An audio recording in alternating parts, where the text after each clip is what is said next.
बिस्मिल्लाहिर्रहमानिर्रहीम। अस्सलाम वालेकुम नाज़रीन, आज की इस वीडियो में हम आपको बताने वाले हैं कि औरतें जो घर पर तरावी की नमाज़ पढ़ती है वो नमाज़ कैसे पढ़ी जाती है। उस नमाज का मुकम्मल तरीका आपको बताने वाले हैं, नियत कैसे करनी है और नमाज को कैसे शुरू करना है और कहाँ पर ख़त्म करनी है और तरावी की दुआ कब और कैसे पढ़नी है। तरावी जो सुन्नत नमाज है जिसे हम रमज़ानुल मुबारक महीने में ही पढ़ते हैं, ये कुल 20 रकात नमाज होती है। तरावी की नमाज को हम इशा के वक्त पढ़ते हैं। इशा की नमाज के वक्त जब हम 12 रकात पढ़ लेते हैं, उसके बाद हम 20 रकात तरावी की नमाज पढ़ते हैं।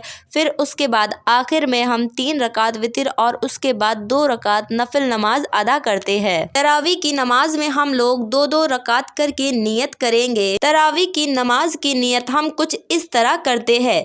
नियत की मैंने 2 रकात नमाज सुन्नत तरावी वक्त इशा की वास्ते अल्लाह ताला के मुँह मेरा काबा शरीफ के तरफ अल्लाहु अकबर कहने के बाद अब अपने हाथों को बांध ले। उसके बाद आप बाकी नमाजों की तरह सना पढ़े। सना पढ़ने के बाद फिर आऊज़ु बिल्लाह पढ़े, फिर बिस्मिल्लाह पढ़े, फिर उसके बाद सूरे फातिहा पढ़े और फिर और नमाजों की तरह ही इसमें भी कोई भी एक सूरा कुरान की पढ़ ले।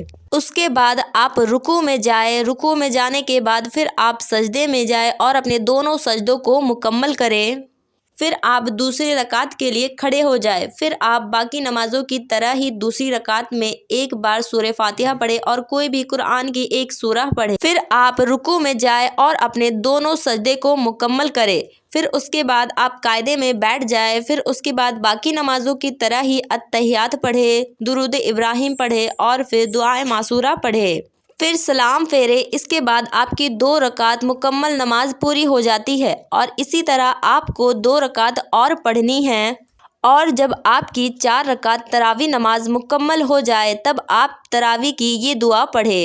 सुबहानज़िल मुल्कि वल मलकुत, सुबहानज़िल इज़्ज़ति वल अज़मति वल हैबति वल कुदरति वल किब्रियाइ वल जबरुत, सुबहान मलिकिल हय्यिल लज़ी ला यनामु वला यमूतु, सुब्बुहु कुद्दुस रब्बुना व रब्बुकल मलाइकति वर्रूह, अल्लाहुम्मा अज़िरना मिनन नार या मुजीरु या मुजीरु या मुजीरु। इसी तरह आप 4-4 रकात तरावी की नमाज पढ़ने के बाद आपको ये दुआ पढ़नी है। और जब आप 20 रकात अपनी तरावी की नमाज मुकम्मल कर ले, उसके बाद फिर आपको 3 रकात वितर और 2 रकात नफिल नमाज अदा करनी है। अल्लाह तबारक व ताला से दुआ है कि अल्लाह हम सभी को 5 वक्त नमाज पढ़ने की तौफीक अता फरमाए। अल्लाह तबारक व ताला हम सभी को प्यारे आका रसूल अल्लाह सल्लल्लाहु ताला अलैहि वसल्लम के बताए हुए रास्ते पर चलने की तौफीक अता फरमाए और हम सभी को हलाल रिज़्क दे और अल्लाह हम सब की जायज़ दुआओं को कबूल अता फरमाए। आप सभी ने जिन जिन लोगों ने मेरी इस वीडियो को देखा, वीडियो अच्छी लगी तो वीडियो को दिल से एक लाइक करें और इसे अपने दोस्तों तक भी ज़रूर शेयर करें।